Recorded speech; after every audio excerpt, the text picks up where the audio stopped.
Hello students, welcome to gateway classes. So आज हम unit 3 का लेक्चर 5 पढ़ने जा रहे हैं, जिसमें कि आज हम सीखेंगे कुछ कैंडिडेट की के और क्वेश्चन और साथ में ही कैनोनिकल कवर के क्वेश्चन करेंगे। इससे पहले वाले लेक्चर में मैंने आपको कुछ कैंडिडेट की कैसे निकालते हैं वो सिखाया था, उसके ही कुछ क्वेश्चंस और कंटिन्यू करेंगे और कैनोनिकल कवर के जितने भी एकेटिव के क्वेश्चन आए हुए हैं वो कवर करेंगे। देन इसके बाद हम नॉर्मलाइजेशन पे स्विच करेंगे, वो मोस्ट इंपॉर्टेंट है और उससे क्वेश्चन आते ही हैं। ठीक है, चलिए स्टार्ट करते हैं। तो आपको क्या दे रखी है, एक टेबल दे रखी है जिसका नाम है आर और इसके अंदर कुछ एट्रीब्यूट्स दे रखे हैं ए बी सी डी। आपको बोला है इसकी कैंडिडेट की क्या होंगी। ठीक है, डायरेक्ट क्वेश्चन यही आता है कि कैंडिडेट की क्या होंगी। अब देखो, सबसे पहले हमें देखना है इनकमिंग एजेस किन किन पे है। भाई ए बी से आप सी पे जा सकते हैं, जी एच पे जा सकते हैं, ई एफ पे जा सकते हैं, आई पे जा सकते हैं और जे पे जा सकते हैं, इन सब पे जा सकते हैं। अब बचा क्या, ए बी और डी। ए बी डी ये ऐसे एट्रीब्यूट्स हैं जिन पे आप पहुंच नहीं सकते किसी के भी थ्रू, यानी कि ये क्या है, आपके एसेंशियल एट्रीब्यूट्स है। जो एट्रीब्यूट एसेंशियल होते हैं उनको कैंडिडेट की में रखा ही जाता है ना। तो जब उनको रखा ही जाता है तो पहले हम इन्हें ही चांस देते हैं, क्या ये कैंडिडेट की बन सकता है ना। अरे ये क्या, तो क्या ये हमारा कैंडिडेट की बन सकता है। अगर ये बन सकता है तो बढ़िया है, नहीं बन सकता तो हम इसमें न्यू एट्रीब्यूट्स क्या करेंगे, ऐड करेंगे। तो सबसे पहले ए बी डी का क्लोजर। भाई ए बी डी में सबसे पहले ए आएगा, बी आएगा, डी आएगा, ये तो आएंगे ही आएंगे। अब ए बी से आप सी पे पहुंच सकते हैं, ए डी की मदद से आपको जी एच मिल जाएगा। ठीक है, बी डी की मदद से, क्योंकि बी है डी है, ई मिल जाएगा, एफ मिल जाएगा, ए से आई मिल जाएगा और एच से जे मिल जाएगा। यानी कि यही जो एसेंशियल एट्रीब्यूट है यही आपकी क्या बन गई, कैंडिडेट की बन गई। ठीक है, अब दूसरा क्वेश्चन, क्या अब कोई और कैंडिडेट की बन सकती है? नहीं, जब एसेंशियल एट्रीब्यूट ही काम कर दे तो हमें कुछ और नहीं बनाना, क्योंकि ये जो 3 एट्रीब्यूट है हर कैंडिडेट की में होने ही चाहिए। अब इनकी मदद से अगर मैं कुछ और भी लिखती हूं, जैसे कि एच, है ना। इन अब देखो, अगर मैं एक परसेंट आपको एक एग्जांपल लिख के दिखाती हूँ। अगर मैं इसकी मदद से निकालना चाहूं तो पहली बात तो आपको दिख रहा है कि ए बी डी ऑलरेडी सब कुछ निकाल सकता है, तो सी आप एक्स्ट्रा ऐड कर दो, कोई फर्क नहीं पड़ता। ये क्या हो गई, सुपर की हो गई। सुपर की वो की होती है जिनमें अगर आप किसी एट्रीब्यूट को हटा भी दो देन वो यूनिकली आइडेंटिफाई करके देंगे आपको, है ना। लेकिन कैंडिडेट की में वो मिनिमम नंबर ऑफ एट्रीब्यूट्स होते हैं जिनमें से एक भी एट्रीब्यूट को हटाने के बाद आप पूरे रिलेशन को यूनिकली आइडेंटिफाई नहीं कर सकते। तो this is only the single super candidate key. ठीक है, देखो सुपर की जो है हर एक कैंडिडेट की सुपर की होती है। सुपर की क्या है, की जिसमें एक्स्ट्रा एट्रीब्यूट हो या ना हो, बस वो यूनिकली आइडेंटिफाई कर सके। पर हर एक सुपर की कैंडिडेट की नहीं होती। कैंडिडेट की में मिनिमम नंबर ऑफ एट्रीब्यूट्स होने चाहिए। ठीक है, अब अगला चलते हैं आपका ये, इसमें क्या दे रखा है, आप बी तक पहुंच सकते हैं, ई तक पहुंच सकते हैं, ए तक पहुंच सकते हैं, है ना। भाई ए से आप बी को पा सकते हैं, बी सी होगा तो ई को पा लेंगे, डी ई होगा तो ए को, पर सी डी बचा। तो सी डी आपका एसेंशियल एट्रीब्यूट है, it must be present in primary की। तो अगर आप सी डी के थ्रू निकालें तो सी और डी, इसके अलावा आप कुछ नहीं निकाल सकते, यानी कि सी डी नहीं प्राइमरी की बनेगा। अब कौन से बचे, ए बी और ई, इसके साथ सबको अटैच कर दो, है ना। अब इसको देखो, ए पहले ए सी डी, ये तो मिलेगा ही, ए से आपको बी मिल जाएगा, बी सी से ई मिल जाएगा, और ए बी सी डी ई इतने ही एट्रीब्यूट है, यानी कि ये यूनिकली आइडेंटिफाई कर रहा है। अब बी सी डी, पहले B C D, B C से ई, डी ई से ए, यानी कि A B C D E uniquely identify कर रहा है, कोई दिक्कत ही नहीं है, E, C, D। अब D E से A, अब A से B, A B C D E, सारे ही यानी कि सारे के सारे ही आपका क्या कर रहे हैं, कैंडिडेट की का काम कर रहे हैं। तो अब आप बोलेंगे मैम इसमें ये तो सी डी कॉमन है, तो ये एक दूसरे की सुपर की नहीं है। डिफरेंस समझना, सी डी एक ऐसा एट्रीब्यूट है जिसको आप किसी भी, जितनी भी अवेलेबल फंक्शन डिपेंडेंसीज हैं इनमें से आप किसी से भी नहीं पा सकते, यानी कि ये तो प्रेजेंट होने ही चाहिए। तो इसके अलावा कुछ और कॉमन है ही नहीं। ए बी ई ये अलग अलग है, सी डी कॉमन है। आप कहेंगे मैम सी डी कॉमन है, of course C D common है, पर क्या सी डी से आप कुछ कर पा रहे हैं? सी डी से आप सी और डी ही ड्राइव कर सकते हैं, इसके अलावा नहीं। अब सी डी को हटा के कुछ और कॉमन है नहीं, तो इसलिए A C D, B C D और ई सी डी वो ऑल आर कैंडिडेट की। ठीक है, ये चीज का थोड़ा सा ध्यान रखना है आपको कि देखो कंफ्यूज नहीं होना, ये कॉमन है ऑफ कोर्स, बट क्या सी डी, देखो ये चीज समझो, अगर मैं बोलती हूँ A B is my candidate key, let मैं मानती हूँ, और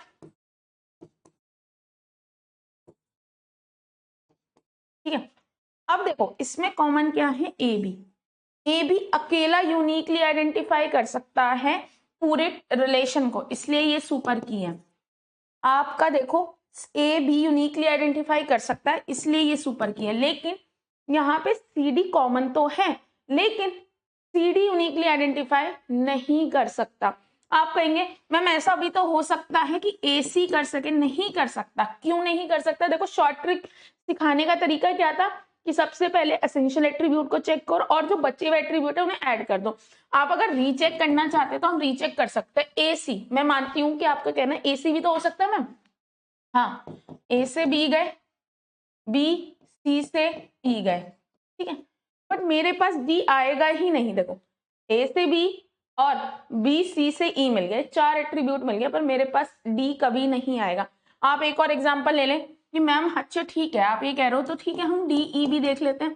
अगर आप ये शॉर्ट ट्रिक अप्लाई नहीं करोगे तो हर किसी को चेक करना पड़ेगा। डी ई, अच्छा डी ई से ए मिल गया, ए से बी मिल गया, पर सी कभी नहीं मिल पाएगा। यानी कि इनके अलावा कोई भी एट्रीब्यूट ले लो, कोई भी एट्रीब्यूट ले लो, आपका कभी भी पूरा रिलेशन आपको नहीं मिलेगा। ठीक है,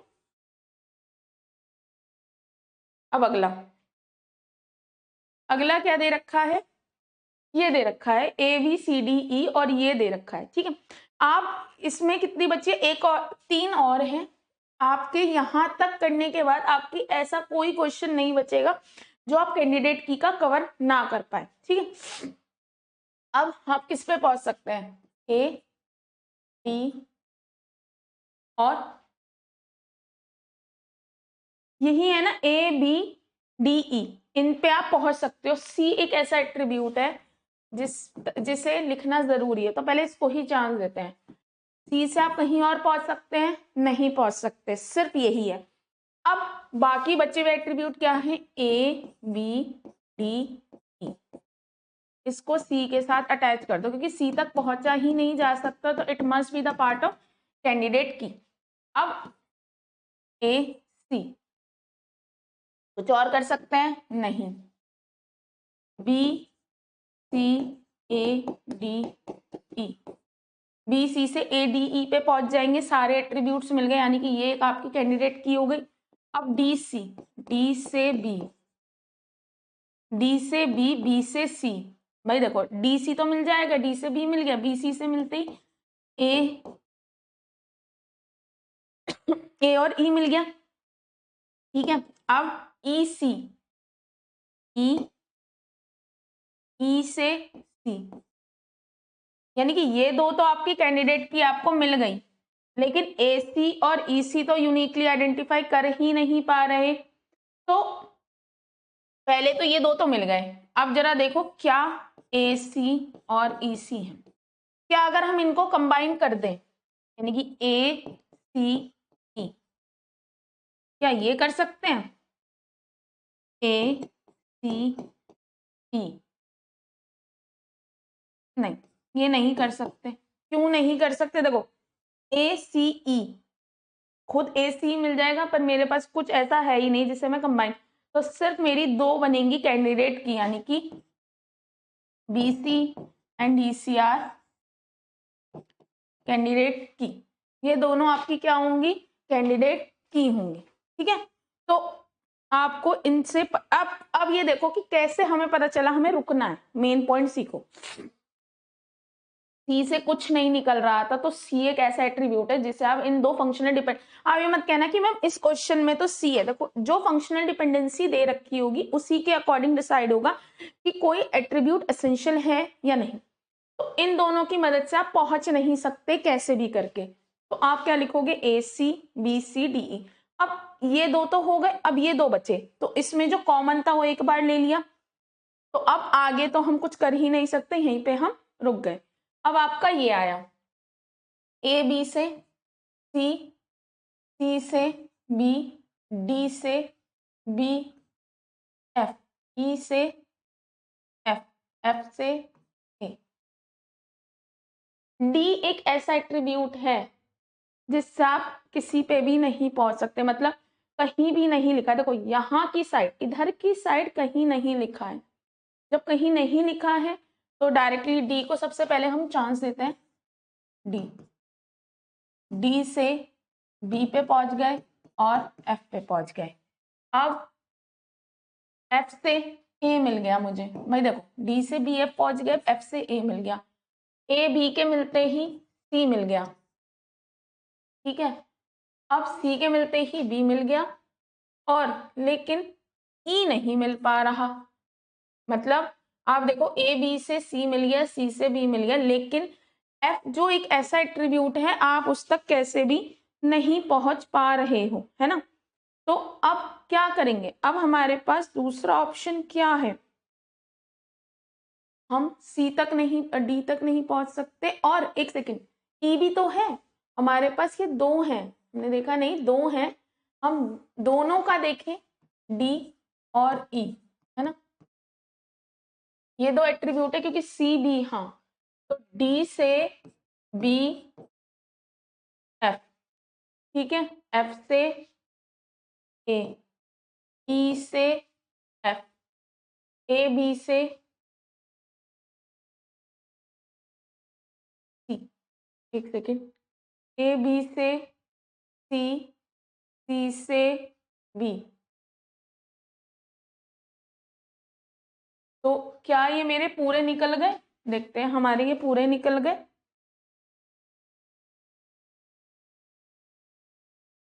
तो ये हमारा पूरा बन गया। देखो एक बार चेक करते हैं। देखो डी ई है, अगर मैं एक बार चेक करूं, मेरे पास डी ई लिखा हुआ है ना। हमें कंफर्म करना हो, जब हमें कभी कंफ्यूजन हो, तो एक बार देखो आप टिक, आपको देखो शॉर्ट ट्रिक और सिखाती हूँ, आपको ये लगे कि नहीं मेरे से शायद गलत हो गया है, तो आपको करना क्या है, इसे क्लिक करो। जैसे डी, पहले डी लिखा, ई लिखा, डी से क्या मिल जाएगा? बी मिल जाएगा और एफ मिल जाएगा। अब ई है, ई से एफ मिल गया मुझे, एफ, एफ है, एफ से ए मिल गया। अब ए बी से सी मिल गया। कितने हैं? A B C D E F, A B C D E F, यानी कि डी ही मेरा क्या हो गया? आपका कैंडिडेट की हो गया। हमेशा पता लगाने का तरीका यही है, जब भी आपको लगे कंफ्यूजन है या आपको लगे कि भाई आपसे गलत होने के चांसेस हैं, आपको ये ऐसे टिक लगाते जाना है। अब आप कहेंगे मैम इसे टिक लगाने से क्या होगा? भाई देखो, आपके जो एट्रीब्यूट जिन पे आप पहुंच नहीं सकते थे उन तक तो आपने पहले ही यूज कर लिए। अब जो बचे हुए एट्रीब्यूट है, अगर ये सारी फंक्शनल डिपेंडेंसी कवर हो रही है, एक एक टिक लग गई, तो आपका बिल्कुल सही हो जाएगा। अब देखो एक एग्जांपल लेती हूँ, suppose A tends to B, ठीक है ना। तो अब ए एक ऐसा एट्रीब्यूट है जिस तक आप पहुंच नहीं सकते, तो ए ले लिया। अब ए से खुद पे पहुंचा जा सकता है, ए से बी से सी। अगर आपने दोनों कवर कर लिया यानी कि आपकी सारी फंक्शनल डिपेंडेंसी कवर हो रही हैं, तो आपका ये क्वेश्चन सही है। यही एक तरीका है, क्योंकि देखो कई बार ऐसा होता है, मतलब मैं आपको गलतियां बताती हूँ। हम क्या करते हैं, हमने अच्छा ये जर्नली हमें दिखता है कि अच्छा हाँ ये पूरे हो गए, और कई बार हम छोड़ देते हैं, जैसे कई बार टिक लगाने में छोड़ देते हैं। तो यही तरीका है कि आप एक एक को लिखते जाओ। ये कवर हो गया आपका, ये कवर हो गया, ये कवर हो गया, फिर आपको क्या मिला भाई, आपके पास ए भी आ चुका था, तो आपने ये कवर कर लिया, ये हो गया, सारे कवर हो जाएंगे, तो मतलब आपका पूरा क्वेश्चन सही है। दिस इज योर कैंडिडेट की। अब आपका ये लास्ट क्वेश्चन, देन इसके बाद मैं आपको कैनोनिकल कवर के क्वेश्चन कराऊंगी, क्योंकि कैनोनिकल कवर मतलब आप ये कह सकते हैं बहुत ज्यादा रिपीटेडली आता है। ठीक है, तो चलो अब ये आपको क्वेश्चन दे रखा है, इसमें क्या आएगा देखो, जी सी एच से G, B C, C F H, C F H A, और ई जी, यानी कि डी एक ऐसा एट्रीब्यूट है जिस तक आप पहुंच नहीं सकते, है ना। डी एक ऐसा, पर डी का अगर मैं क्लोजर भी निकालूं तो डी अकेला कुछ नहीं कर सकता। अब क्या बचे हैं, A B C E F G H. बहुत रेयर ऐसा क्वेश्चन देंगे आपको कि इतना निकालना पड़े, मतलब ये रेयर ऑफ रेयरेस्ट होता है, लेकिन फिर भी मैंने इस क्वेश्चन को इसलिए डाल दिया इसमें, क्योंकि ऐसा होता है कि जब हम छोटे छोटे क्वेश्चंस कर रहे होते हैं तो हमें लगता है कि बस यही आएंगे, तो कई बार ऐसा हो जाता है कि आपको बहुत ज्यादा क्लोजर निकालने पड़ेंगे। अब देखो वही तरीके से करते हैं, ये टिक लगाओ, A B C D, B है, बी से सी है, एफ एच, ठीक है। अब आपके पास एफ है तो ई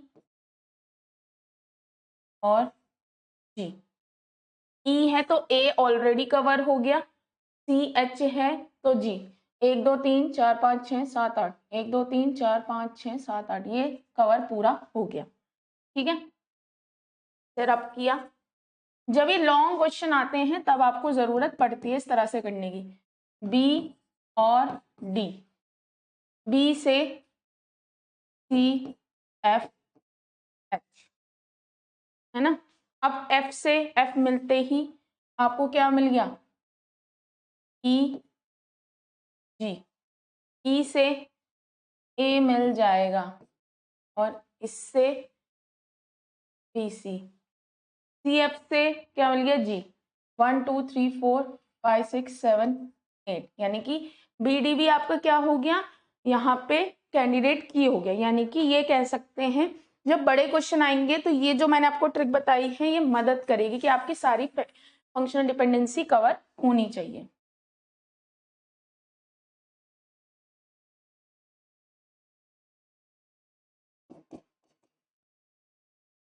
सी डी, अब सी और डी, सी है लेकिन एच के साथ को रिट्राइव कर सकता, अकेले नहीं कर सकता, तो ये कुछ नहीं कर पाएगा। ये ही दोनों मेरी कैंडिडेट की हैं अभी।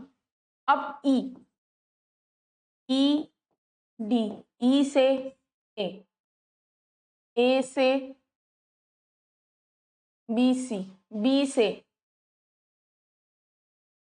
सी ऑलरेडी है, एफ एच, एफ से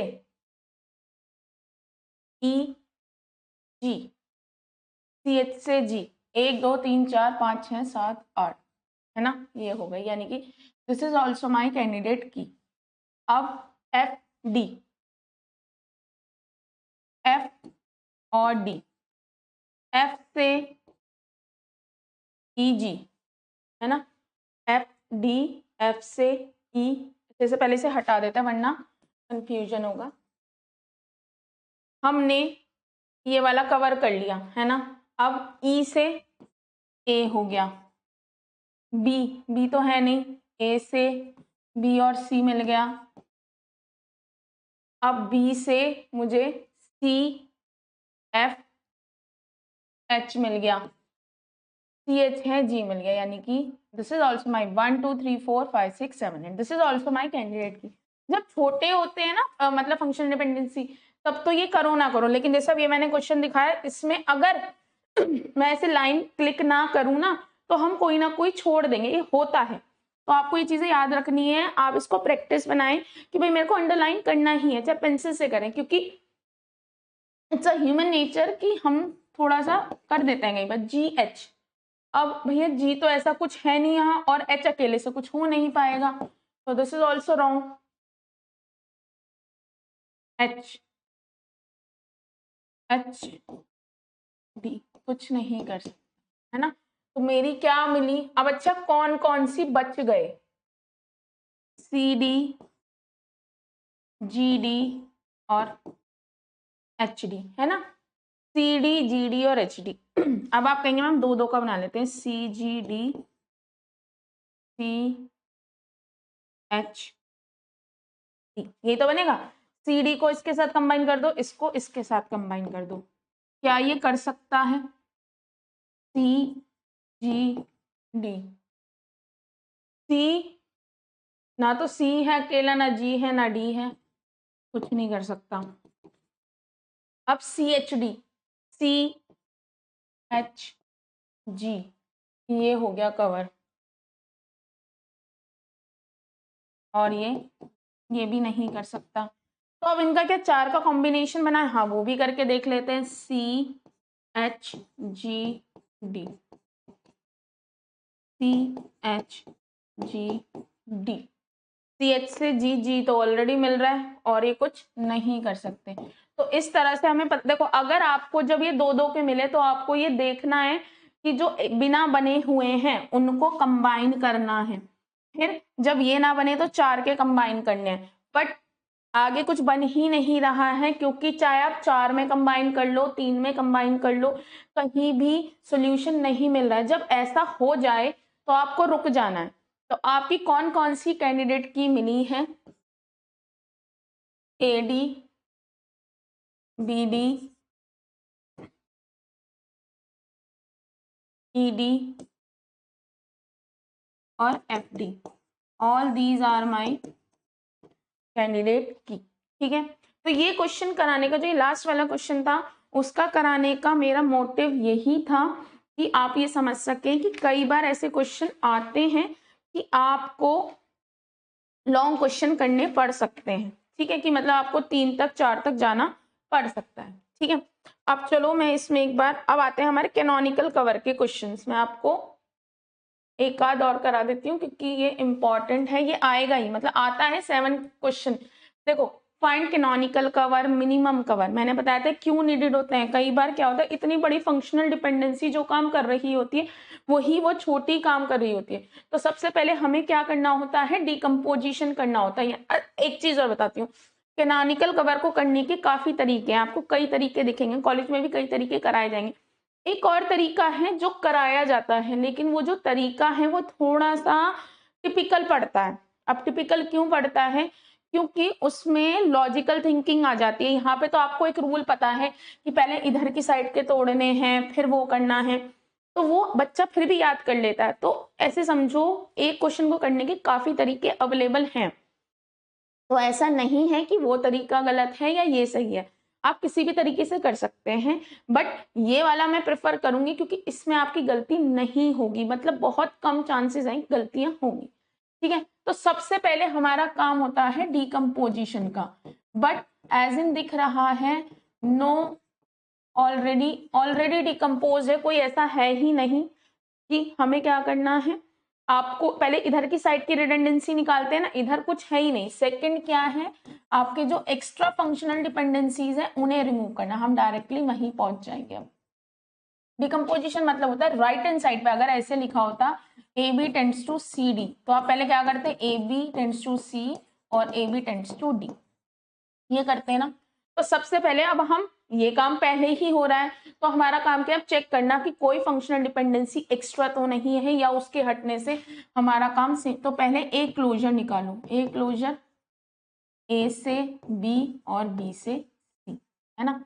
ये अगर मैं इसको इग्नोर करूं, ignore A tends to B, क्या मेरा फिर भी काम हो सकता है? भाई देखो, अगर मैं इसको इग्नोर करती हूं तो मैं फिर अगर ए क्लोजर निकालती हूं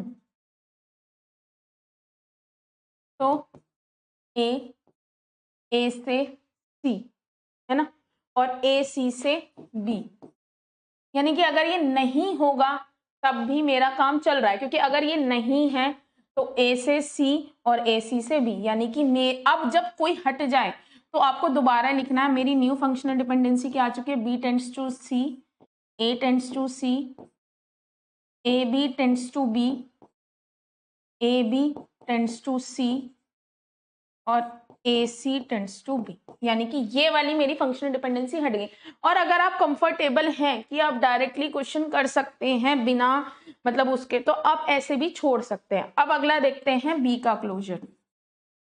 अगर देखो, आपको करना क्या है, पहले इस फंक्शनल डिपेंडेंसी के होते हुए निकालना है और एक बार इसे छोड़ के, यानी कि अगर मैं एक बार ये अवेलेबल है तब निकाला तो ये आ गया, और ये नहीं है इसके बिना भी मेरा काम हो रहा है। अब सबसे पहले बी क्लोजर निकाला, बी से सी। अब बी से सी और तो कहीं पहुंच ही नहीं सकते। अगर मैं इसे हटा दूं, मतलब अगर ये नहीं है, यानी कि इग्नोर कर दूं कि B tends to C available है ही नहीं, तो मैं बी क्लोजर क्या निकाल पाऊंगी, कुछ नहीं निकाल पाऊंगी, सिर्फ बी आई, यानी कि this functional dependency is important. मेरा काम क्या है, मुझे कैनोनिकल कवर निकालना है, यानी कि जो काम ये कर पा रही है वो ही मिनिमाइज करे। अब सबसे पहले फिर से क्या निकालेंगे, ए क्लोजर, तो ए से सी और सी से डी। अगर मैं इसको इग्नोर कर दूं, यानी कि इग्नोर ए टेंड्स टू सी, अगर मैं इसे इग्नोर कर रही हूं तो ए क्लोजर मैं कुछ निकाल पाऊंगी? भाई मेरे पास ये नहीं है, ये समझो ये नहीं है, बी टेंड्स टू सी है, A B tends to B है, ये तो कुछ नहीं निकाल पाएगा, सिर्फ ए, यानी कि ये भी इंपॉर्टेंट है। जब तक कोई कटे ना उसे ही सेम लिखो, जब कुछ कट जाए तो न्यू। अब क्या है, ए बी क्लोजर। देखो, अगर मैं ए बी क्लोजर निकालती हूं तो ए से बी, बी से सी, और अगर मैं इस वाले को इग्नोर करूं,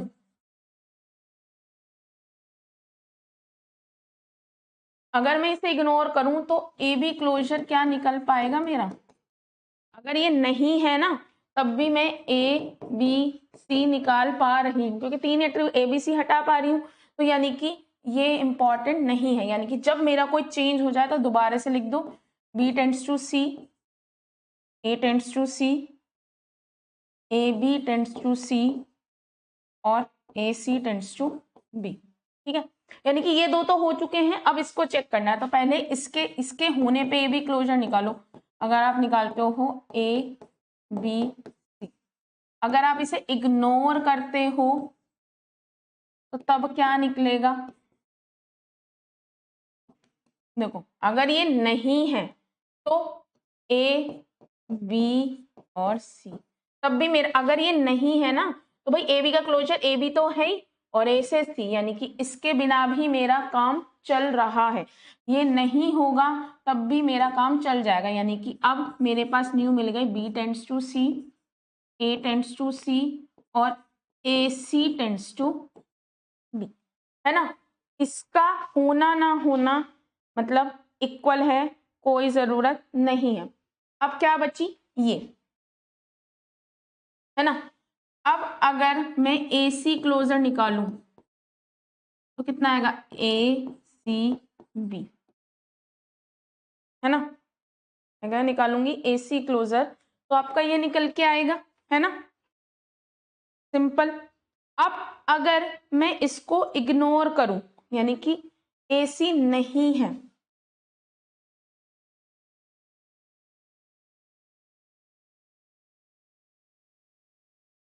तो मैं ए, अगर ये नहीं है तो मैं सिर्फ क्या निकाल सकती हूँ भाई, ए पे पहुंच सकती हूँ और सी पे। अगर ये पोर्शन नहीं है तो मैं बी नहीं गेन कर पाऊंगी, यानी कि ये होने इंपॉर्टेंट है। यानी कि मैंने सबसे पहले डिकम्पोजिशन की मुझे जरूरत ही नहीं पड़ी, यानी कि अब ये कह सकते हैं कि मेरे पास ये सारे एट्रीब्यूट, मैंने एक्स्ट्रा फंक्शनल डिपेंडेंसी हटा दी।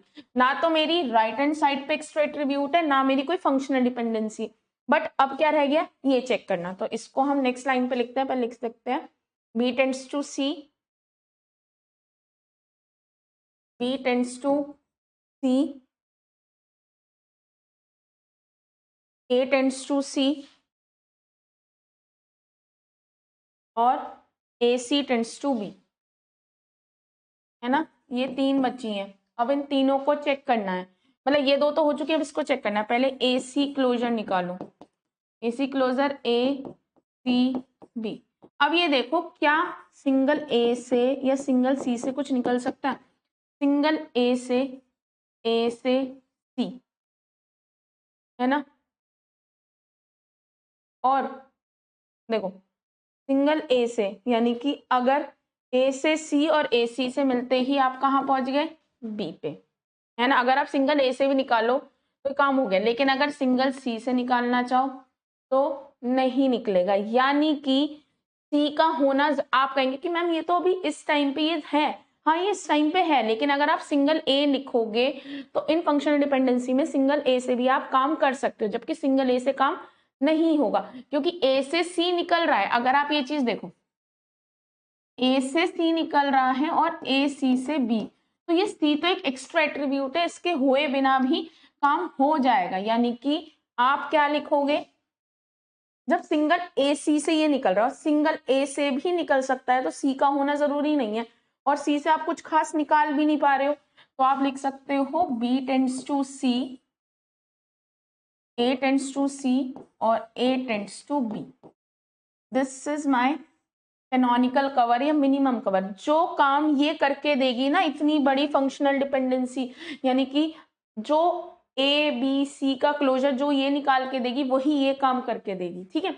अब देखो अगर आप कंफर्म करना चाहते हो तो अभी मैं आपको चेक करके, और इसे आप लिख सकते हो बी टेंड्स टू सी और A tends to B C, इसे आप कंबाइन कर सकते हो। This is my canonical cover और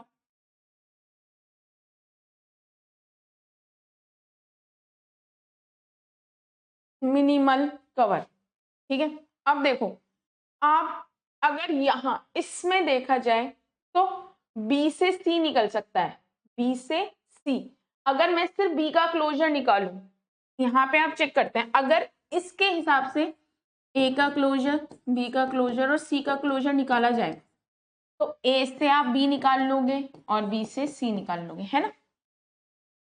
इसमें देखा जाए तो बी से बी निकलेगा और सी निकलेगा, आप कुछ और नहीं निकाल सकते, और सी से तो सिर्फ सी ही निकाल सकते हो। ये निकल रहा है ना इसके अकॉर्डिंग, क्योंकि, है ना। अब यही चीज यहाँ चेक करके देखो अगर मैं ए क्लोजर, बी क्लोजर और सी क्लोजर की बात करूं तो ए से सिर्फ आप ए निकाल पाओगे, बी निकाल पाओगे और सी निकाल पाओगे, है ना। ये तीन काम कर पाओगे। और बी से बात की जाए तो खुद को बी को निकाल सकते हो और सी को, और सी से अगर आपको चेक करना है your canonical cover is right और नॉन्ग, सिंगल एट्रीब्यूट के साथ निकाल के देखना, अगर ये और वो सेम आ जाए यानी कि आपका कैनोनिकल कवर सही निकला है, ठीक है। चलो ये क्वेश्चन आपका AKTU में आया हुआ है। इससे अगला क्वेश्चन करते हैं, ये भी आपका AKTU में आया हुआ है। मतलब मैं आपको AKTU के क्वेश्चंस करा रही हूँ ताकि आपको बिल्कुल भी मतलब डाउट ना रहे, क्योंकि ये क्वेश्चन आएगा तो डायरेक्ट 7 मार्क्स में आएगा, ठीक है। और बच्चे को कंफ्यूज करने के लिए वो क्या देते हैं, देखो ऐसे देंगे, ना तो डिकम्पोजिशन की ज्यादा जरूरत पड़ती, ना फंक्शनल डिपेंडेंसी निकालने की, इधर की साइड निकालने के ज्यादा क्वेश्चन आ जाते हैं, बस कंफ्यूज करने, हार्ड बनाने के लिए सिर्फ इतना कर देते हैं, ठीक है। अब देखो इसमें डिकम्पोजिशन करना पड़ेगा, मैं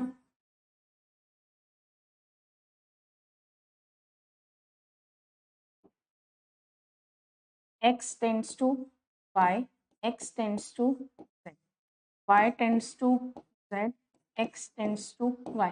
वैसे तो आपको दिख रहा है, देखो ये 2 बार आ रहे हैं, लेकिन कभी भी शॉर्ट ट्रिक करना ही मत, गलती हो सकती है। कहने को तो ये दिख रहे हैं 2 बार है, ये हटेगा, लेकिन बिल्कुल ट्राई नहीं करना है, हमको अपने स्टेप से चलना है। पहले हमने डिकम्पोजिशन कर दी कि आपके राइट हैंड साइड पे डबल एट्रीब्यूट है ही नहीं, फिर आपको चेक करना है। और एक चीज और जो इम्पोर्टेंट है, जरूरी नहीं है जो आपका कैनोनिकल कवर आ रहा है वो ही किसी और का है, डिफरेंट कैनोनिकल कवर अवेलेबल है, लेकिन क्या सेम रहेगा? आप जब क्लोजर निकालेंगे ना सिंगल एट्रीब्यूट से तो सेम निकलेंगे। तो याद रखना कि मैम नहीं हमारा तो कोई और कैनोनिकल कवर निकल के आ रहा, कोई प्रॉब्लम नहीं है, क्योंकि ये डिपेंड करता है कि आप, कई बार ऐसा होता है कि कौन, अब देखो ऐसे समझो अगर ये ऊपर होता तो ये हट जाता, या कोई सा भी, कई बार ऐसा होता है कुछ एट्रीब्यूट्स जो हैं आप पे डिपेंड करते हैं कि आप कैसे इक्वेशन को ट्रेस कर रहे हैं। ये पॉइंट याद रखना, कभी भी ऐसे कंफ्यूज नहीं होना कि मेरे दोस्त का तो कैनोनिकल कवर ये आ रहा है, मेरा वो, ये नहीं, आपका जो कैनोनिकल कवर आ रहा है और आपके दोस्त का आ रहा है, अगर वो सिंगल एट्रीब्यूट पे यानी कि a प्लस बी प्लस ये 3 अगर है, इनके ये सेम आ रहे हैं तो your canonical cover is right. ठीक है, ये इंपॉर्टेंट है। तो सबसे पहले हम एक्स क्लोजर निकालते हैं, एक्स वाई जेड। ठीक है, अगर मैं इग्नोर करती हूँ इक्वेशन 1, है ना, यहाँ पे मैंने इक्वेशन 1 इसलिए डाली ताकि आपको कंफ्यूज ना हो, इसको करती हूँ तो क्या इसके बिना भी मेरा एक्स क्लोजर निकल जाएगा? हाँ भाई, इसको हटा दो, एक्स से जेड और एक्स से वाई, सिंपल पता चला, यानी कि हट गया। जब कुछ हट जाए तो दोबारा से लिख लेना। ठीक है, x tends to z, y tends to z, x tends to y और x y tends to z। 1 2 3 4 X closure, x से z और y, है ना। अब अगर मैं इसे इग्नोर करूं, यानी कि ignore x tends to z, तो क्या इसके बिना भी मेरा काम हो जाएगा? अगर ये नहीं है तो x से y और y से z, देखो x से y, y से z, यानी कि इसका होना भी जरूरी नहीं है, इसे आप हटा सकते हो। जब इसे आप हटा सकते हो तो यानी कि y tends to z, x tends to y और x y tends to z, है ना। अब निकालते हैं y क्लोजर, है ना। मैंने इक्वेशन ये 1 2 3 इसलिए डाल रही हूँ क्योंकि यहाँ पे ये कंफ्यूज कर सकता है ना, तो इसलिए यहाँ पे मैंने ये डाल दिया। अब आते हैं वाई क्लोजर। ठीक है, वाई क्लोजर में y से z, है ना, यही निकाल सकते हैं और तो कुछ नहीं निकाल सकते। लेकिन अगर मैं इसको इग्नोर कर दूं, ये अवेलेबल है ही नहीं, तो अगर ये है ही नहीं तो वाई क्लोजर से सिर्फ y ही निकलेगा, ऐसा नहीं है कि कुछ और, यानी कि ये इंपॉर्टेंट है। अब अगला देखते हैं आपका एक्स क्लोजर, भाई x से y और y से z। अगर मैं इग्नोर कर दूं x टेंड्स टू y को, तो x क्लोजर कितना निकल सकता है? अगर ये है ही नहीं तो सिर्फ x से x पे ही पहुंच पाऊंगी, आगे तो कहीं जा ही नहीं सकती। भाई देखो, अगर ये है ही नहीं तो आप x से x पे पहुंच सकते हो, इसके आगे कहीं नहीं जा सकते। जब इससे आगे नहीं जा सकते तो भाई इट्स अ प्रॉब्लम, है ना, तो ये आपका नहीं आएगा, तो इसे मैंने हटा दिया, यानी कि ये होना इंपॉर्टेंट है। अब लास्ट वाला देख लेते हैं, X Y, X comma Y comma Z. अगर ये इग्नोर कर दूं, है ना, ये हटा दिया और एक्स वाई क्लोजर निकालूं, देखो अगर ये नहीं है तो आप x से x पे पहुंच जाओगे, x की मदद से y पे और y की मदद से z पे, तो यानी कि ये होना जरूरी नहीं है, हट गया। तो सिर्फ आपका क्या बन गया, X Y tends to z और x टेंड्स टू y। ये आपका कैनोनिकल कवर और मिनिमल कवर हो गया, है ना। अब ये देखो कि आपको चेक करना है कि ये सही है या नहीं। अब देखो x closure, y closure, z, it's a short trick, ये आपको करके नहीं दिखाना, ये आपकी पर्सनल है। मतलब आपने इतनी मेहनत करी 7 मार्क्स के क्वेश्चन में, आपको कंफर्म करना, और आपका दोस्त कह रहा है भैया मेरा तो ये नहीं आ रहा, मेरा कोई और कह रहा है यार ये तो गड़बड़ है, तो इसका सोल्यूशन है सिंगल x को देखो, x y z, यहाँ पे पहुंच पा रही हूँ, y से z, y से z पे ही पहुंच सकती हूँ, और z से सिर्फ z पे पहुंच पाऊंगी इसके अकॉर्डिंग, इतना ही पहुंच सकती हूँ ना। अब इसका निकाल के देख लो, x closure, y closure, z closure, ये फॉर रीचेकिंग है, आपको ये लिखना नहीं है ना, ये आपको लिखना नहीं है। x से y, y से z, y से z, z से सेम आ रहा है। अब आप कोई भी बोले गलत है, नहीं मेरा देखो सिंगल एट्रीब्यूट पे ये आ रहा था और यहाँ भी ये आ रहा है, मेरा सही है, ठीक है। It is for your personal checking, ये लिखना नहीं होता, यहीं पे ही खत्म करना है, क्योंकि ये चीज इसलिए मैं आपको बार बार रिपीट करी, क्योंकि canonical cover is not unique. कुछ इक्वेशंस में यानी कि कुछ फंक्शनल डिपेंडेंसी में it must be unique, but कुछ क्वेश्चन में ये डिफरेंट रहता है, यानी कि ये मान सकते हैं या आप इस तरह से कह सकते हैं कि कई बार एक ऐसी इक्वेशंस आ जाती है, मतलब आई नहीं है पर ऐसी इक्वेशंस कई बार कंफ्यूज करने के लिए पेपर में दी जाती हैं, जिसमें अगर आप पहला वाला यूज करेंगे तो डिफरेंट कैनोनिकल कवर आएगा और दूसरे वाले को पहले यूज करेंगे तो डिफरेंट आएगा। तो वैसे तो इस मेथड से आप हमेशा स्टार्टिंग से एंडिंग में ही जाएंगे, आपको दिक्कत नहीं आएगी, लेकिन क्या होता है कि जब हम पेपर दे के आते हैं तो हमारी एक आदत है कि हम रीचेकिंग चाहते हैं कि मतलब अच्छा भैया क्या आया है, तो जब वहां पे आएगा तो वहां पे उस बच्चे ने किसी और तरीके से किया हो तो उसका कैनोनिकल कवर डिफरेंट आ सकता है, तो वहां आपको कंफ्यूजन हो सकता है। तो आप उस कंफ्यूजन को हटाने के लिए जो ये आपको दे रखा हो उससे सिंगल एट्रीब्यूट से निकालो और यहां सिंगल एट्रीब्यूट से निकालो, इफ बोथ आर सेम तो डजेंट मैटर आपका आपके दोस्त के साथ मैच कर रहा है या नहीं, आपका कैनोनिकल कवर सही है, ठीक है। चलिए, so this will be your last question, ठीक है। देन आपका हम अगले लेक्चर से मैं आपकी नॉर्मलाइजेशन स्टार्ट कराऊंगी। इस यूनिट में थ्योरी नहीं है, न्यूमेरिकल्स ही हैं, और ये इंपॉर्टेंट है, मतलब क्वेश्चन या तो ये आता है कैनोनिकल कवर पे या नॉर्मलाइजेशन पे, ठीक है। ऐसे ही फोर्थ यूनिट भी आपकी मतलब न्यूमेरिकल बेस्ड है, फिफ्थ थोड़ा थ्योरी है ना। तो सबसे पहले ये देखते हैं। अब देखो करने को तो आपको आपको कई बार ना शॉर्ट ट्रिक भी सिखाई जाती है, जैसे कि यहाँ आपको ये भी चीज सिखाती हूँ, कहने से आपको ये दिख रहा था कि देखो x टेंड्स टू y है और y टेंड्स टू z है, तो आप x tends to z direct लिख सकते हैं, या कुछ चीजें आपको देखने में कंफ्यूजिंग लगेगी और इसका एक शॉर्ट ट्रिक भी आती है, but go with this method, क्योंकि ये आपको गलती के चांसेस 0.1 भी नहीं छोड़ेगा। अब इसको करते हैं, तो सबसे पहले डिकम्पोजिशन की नीड तो है हमें, है ना, तो डिकम्पोजिशन करते हैं।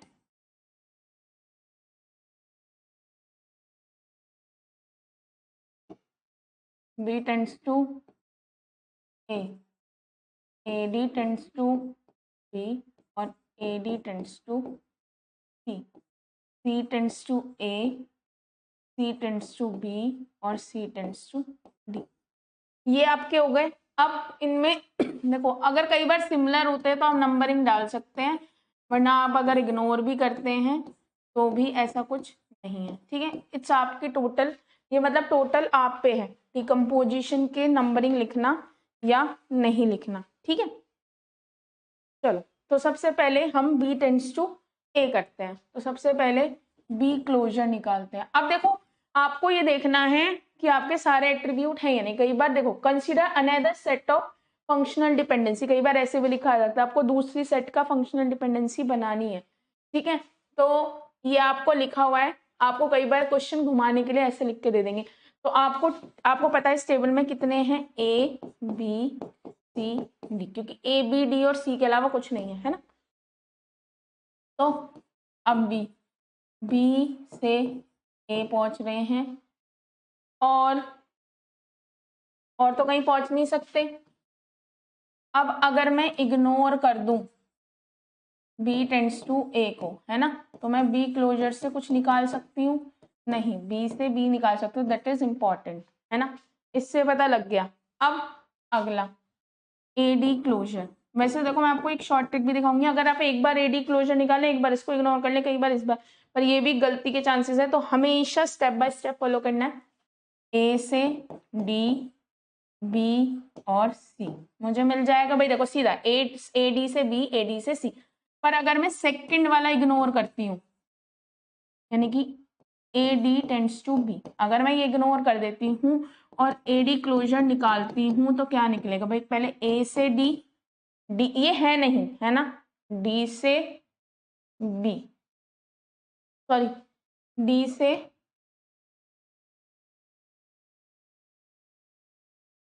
हाँ डी से सी, ये है ना। अब सी से मुझे बी मिल सकता है, अगर ये नहीं भी है ना तो ए डी से सी और सी से बी, यानी कि इसका होना इम्पॉर्टेंट नहीं है, इसके बिना भी काम हो जाएगा। जब ऐसे आ जाए तो दोबारा से लिख लेना फॉर योर, की गलती ना हो, है ना। ओ सॉरी, कौन सा है, हाँ भाई, अगर ये नहीं है तो अब ए डी से सी और सी से बी पहुंच पा रहे हो, तो अब A D tends to C, C to A, C to B और सी टू डी, ठीक है, 1,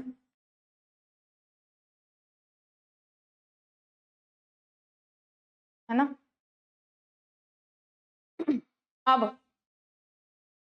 अब क्या लिखते हैं, फिर से ए डी क्लोजर निकालते हैं, तो आप ए डी सी डी, है ना। पर अगर मैं ये इग्नोर कर दूं,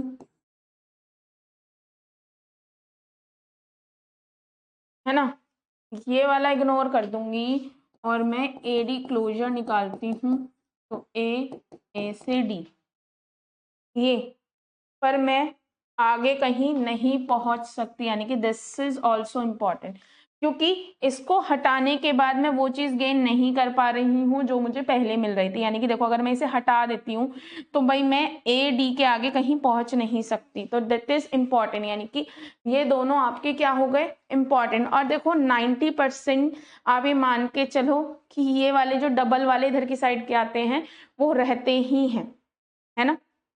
अब यहाँ पे सी क्लोजर, है ना, सी से ए बी डी, सी से ए बी डी, अब मैं इग्नोर करूं सी टेंड्स टू ए को, अगर मैं इसको इग्नोर कर देती हूँ तो सी क्लोजर कितना निकलेगा और ये नहीं है, सी से बी और डी, ये नहीं है, सी से बी, सी से डी और बी मिलते ही ए मिल गया, तो यानी कि ये जरूरी नहीं है, इसे हटा सकते हैं। जब हटा सकते हैं तो दोबारा से लिखना है बी टेंड्स टू ए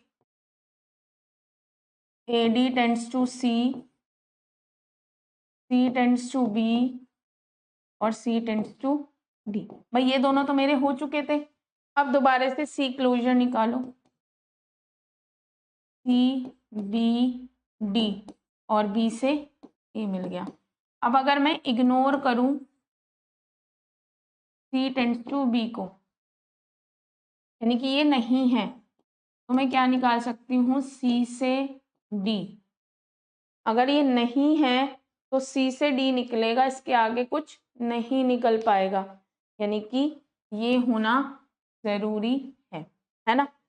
फिर इसको चेक करेंगे सी टेंड्स टू डी, देखो सबसे ज्यादा जो दिक्कत करती है वो यही आती है, डबल। अब दोबारा से निकालते हैं, वैसे तो देखो यहीं पे ये निकल गया है, लेकिन आप बार बार निकालो, it's a good practice. C closure, यानी कि अगर ये है तब C closure, C B D और ए, लेकिन अगर मैं इग्नोर करूं सी टेंड्स टू डी को, है ना, तब क्या निकलेगा, तो ये नहीं है, सी से बी और बी से ए, है ना, इसे हटा दूं, सी से बी, सॉरी सी से डी हटा दें, सी से बी, बी से ए, डी नहीं, तो ये भी इंपॉर्टेंट है। यानी कि ये आपकी फंक्शनल डिपेंडेंसीज आपको मिल चुकी हैं जिसमें कोई भी एक्स्ट्रा नहीं है।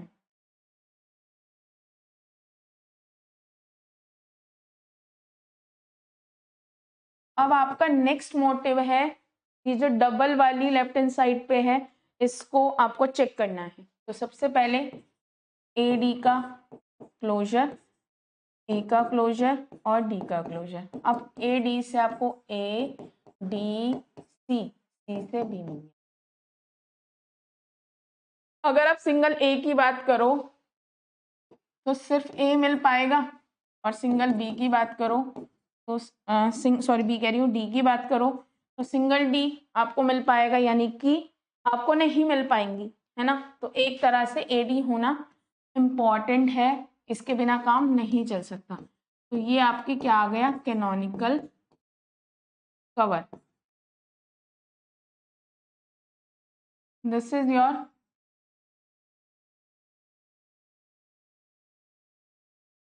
Canonical cover.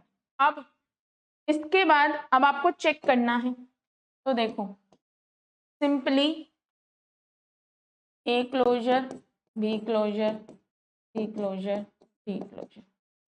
ए से क्या मिलेगा, सिंगल ए मिलेगा, है ना। इधर सिंगल ए से क्या मिलेगा, ए ही मिल सकता है। इधर बी से क्या मिलेगा, भाई बी मिल जाएगा और ए मिल जाएगा, इसके अलावा तो कुछ नहीं मिल सकता, है ना। और अगर इधर से बात की जाए, बी मिलेगा और सिंगल ए मिलेगा, कुछ और नहीं मिलेगा। अब अगर सिंगल सी की बात की जाए तो सी ए बी डी। अगर इधर सिंगल सी की बात की जाए तो सी से बी मिलेगा, सी से डी मिलेगा, और बी की वजह से मुझे ए मिल जाएगा। अब अगर इधर डी की बात की जाए तो यहाँ तो सिर्फ डी ही मिल पाएगा और कुछ मिल नहीं पाएगा। तो और इधर डी की बात की जाए तो यहाँ पर भी डी ही मिलेगा। तो यानी कि एक तरह से हम कह सकते हैं कि ये दोनों बिल्कुल सेम कैनोनिकल कवर्स हैं। इसमें आपको ये क्या है, आपकी रीचेकिंग हो गई। अब कोई भी क्वेश्चन आए, आपको जब भी आपका कैनोनिकल कवर मिले, सिंगल सिंगल एट्रीब्यूट्स को चेक करना है एंड आपको करना है, ठीक है। Thank you. और कल वाले लेक्चर्स में इससे अगला लेक्चर आएगा नॉर्मलाइजेशन का, ठीक है। और इसमें नॉर्मलाइजेशन क्या होता है, हम रिडंडेंसी रिमूव करते हैं, यानी कि जो कंफ्यूजिंग होते हैं, इंसर्शन डिलीशन एनॉमलीज होती हैं कि इंसर्ट करते वक्त दिक्कत आती है, डिलीट करते वक्त दिक्कत आती है, कि जैसे आप फॉरेन की वाला केस समझ रहे थे ना। देखो मैं एक बार आपको बताती हूँ, जो आप ये केस देखते हैं ना कि कई बार कि आपके पास एस नंबर है, डिपार्टमेंट नंबर है ना, और यहाँ पे क्या है, डिपार्टमेंट नंबर है और डिपार्टमेंट नेम है ना।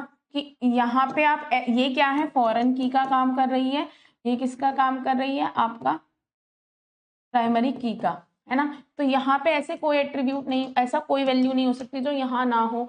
तो जो इंसर्शन डिलीशन की प्रॉब्लम होती है उसे हम कैसे सॉल्व करें, कैसे नॉर्मलाइजेशन आपके एक्स्ट्रा एट्रीब्यूट्स को या एक्स्ट्रा चीज़ों को हटाता है और आपके लिए चीज़ों को ईज आउट करता है। नॉर्मलाइजेशन में first NF, second NF, third NF, BCNF, इनके तो न्यूमेरिकल आते हैं, ठीक है। फिर आता है फोर्थ NF और फिफ्थ NF। ये 6 NF है नॉर्मलाइजेशन नॉर्मल फॉर्म। ये जो 6 NF है इसमें से फर्स्ट, सेकंड, थर्ड और BCNF तो आपको न्यूमेरिकल आएंगे, और जो फोर्थ और फिफ्थ है वो मल्टी वैल्यूड के लिए होते हैं, वो थ्योरेटिकल आता है। फिर आपका आता है लॉसलेस, है ना, डिकम्पोजिशन और लॉस डिकम्पोजिशन। ये आपके 8 टॉपिक है। ये टॉपिक इंपॉर्टेंट है। कल मैं आपको नॉर्मलाइजेशन का फर्स्ट एंड सेकंड NF कराऊंगी, देन थर्ड फोर्थ। तो आपकी ये यूनिट बहुत इजी है, बस न्यूमेरिकल बेस्ड ही है और स्कोरिंग है ना। और एग्जाम में भी आप देखेंगे कि के पेपर तो स्कोरिंग मतलब थ्योरी ही नहीं, थ्योरी इन सेंस कुछ नहीं आती, न्यूमेरिकल ही आते हैं। तो ये आपको बहुत अच्छा गेन करा सकते हैं, ठीक है। Thank you.